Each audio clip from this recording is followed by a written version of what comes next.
it is God's joy that we love wholly. Wholly with the whole of our hearts, right? Now that we're supposed to love wholly, we are in a time where it's going to be hard to love wholly, because we've had relationships where we've shown people the whole of us. We have loved them with the whole of our hearts, and we were still served breakfast.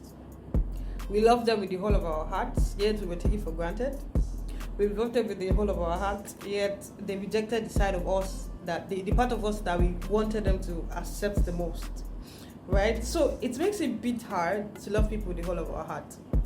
And that's why I went to a wedding 2 weeks ago, and the pastor who was to join them together, he said something about that when people are getting married, that it's more about pouring new wine into new vessels, right? So that means I am not taking an old wine and pouring it into a new vessel, but instead I'm taking a new wine, I'm taking a new vessel, and I'm pouring it into that new wine into the new vessel.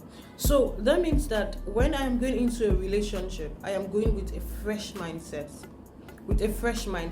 I am going with, fine, I have been hurt in the past. I have treated all of the trust issues I had. I have treated all of the pain, and even if I'm not entirely healed right, there's still part of me who is willing to still continue the journey to complete wholeness, while I am finding this person and loving this person, while I am not dwelling on the fact that I have been hurt before. And when I see him act a certain way, I am not quick to judge that this is what he's trying to do, trying to hurt me just like the other people have hurt me. I'm trying to do this just like the other people are doing this. We have to get to that point where before we can even consider relationships, I feel like we need to sort out that part of us. We just need to come into that relationship with a fresh start. Right, so it's like once you've had your heartbreaks, you've done everything is in a book. You're closing up that book, and then you're putting it aside and taking a new book to start that relationship based on that new book, right? Because if we are to keep judging people or judging every human being in our lives based on how people have hurt us in the past, we will miss out on the goodness that there might be in that relationship. Right, so that it's more like, when you get into a relationship, instead of you withholding yourself because that part of you okay, let me just use an example for myself. The thing that makes me scared is that about myself, right, is that I have been emotional to people, and that emotional side of me has been rejected several times. Not every time, but several times, that I'm beginning to feel like if I go into a new relationship, that I might not be able to express the emotional side of me to the fullest, right? And not because I do not want to, but because of the fear of being rejected. And nobody really wants to be rejected, in as much as we keep saying we do not want the approval of people. If you do not want the approval of people, you still don't want to be rejected by these people, especially if they're people who mean a lot to you, right? So there's that, right? So that fear is something that I personally would not have to treat. I would personally have to look at it from different angles. So is it actually a bad thing to be this emotional, one?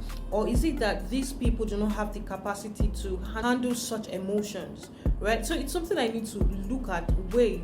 Or maybe I'm just trying to be more expressive with the wrong set of people, right? So it's not just about going around looking for the relationship, or they dump you in one, or you dump one person and then you think that it's the right time for you to jump into the next one. Instead, just try to offload yourself of all of the hurt, offload yourself of all of the pain before you then go ahead to search for love again.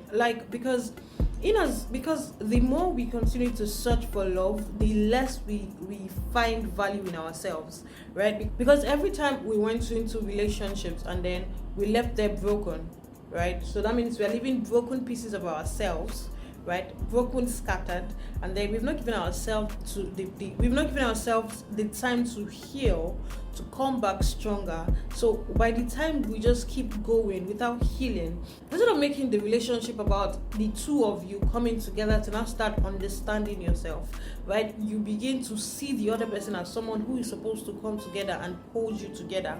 Instead of you coming into the relationship as whole and the other person coming into the relationship as whole, so that you both can hold yourself together, right? You are coming together, you're now going around with your broken heart, with betrayal, with everything, without healing, and then you just keep going into every relationship like that, right? It's not going to be, it's not healthy, even for you or your partner. So when you give yourself the time to heal, right, it makes you see yourself with a fresh start, with a fresh eye, right? You don't see yourself as someone problematic. You don't see yourself as someone who is just shattered and broken. And because in as much as we do not want to tell it to ourselves, right, that we are hurt, we feel we are going through trauma, even in as much as we are being in denial, right, our subconscious knows the truth. Our subconscious knows the truth and sends a message to our hearts, right? That's why it's very essential that we heal to the fullest, so that when we get into a new relationship, we can love to the fullest without holding back. Because, all right, guys, that's all for today. Have a wonderful week. Bye bye.